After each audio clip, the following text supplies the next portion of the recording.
এই যে মা, তোমার পাস পড়ে গিয়েছে। ধন্যবাদ আন্টি। আন্টি, আপনার সবজিগুলো তো দেখতেছি অনেক তাজা, কত করে বিক্রি করছেন?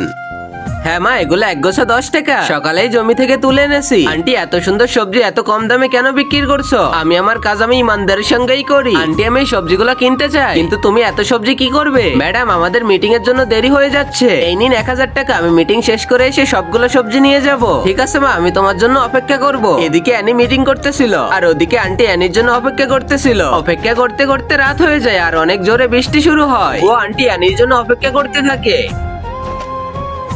ম্যাডাম, আপনার মাকে আপনি অনেক বছর ধরে খুঁজতেছেন, কিন্তু এখনো তো পাননি। তবুও আমি ওনাকে খুঁজতে থাকবো। ম্যাডাম, এখন তো আপনাকে সবজি আনতে যেতে হবে। আরে, আমি তো ওনাকে সাহায্য করার জন্য টাকাটা দিয়ে আইছি, ওনার সবজি তো আমার দরকার নেই। এই এখনই গাড়ি থামাও। মা, তুমি আইছো, আমি তোমার জন্য অনেকক্ষণ ধরে অপেক্ষা করছি। এত জোরে বৃষ্টি আইছে, তাও আপনি চলে যাননি কেন? আমি কিভাবে চলে যাব? তোমার সবজি যে আমার কাছে। আন্টি, তুমি আমার সাথে চলো, আমি তোমাকে বাড়িতে পৌঁছে দিচ্ছি। Bye bye aunty. আরে, এটা তো সেই লকেট যেটা আমার মা ছোটবেলায় আমাকে দিয়েছিল। আর আগে মহান আল্লাহকে তুমি ভালোবাসলে লাইক এন্ড সাবস্ক্রাইব করে দাও। আর পার্ট 2 দেখতে চাইলে অবশ্যই কমেন্টে পার্ট 2 লিখো।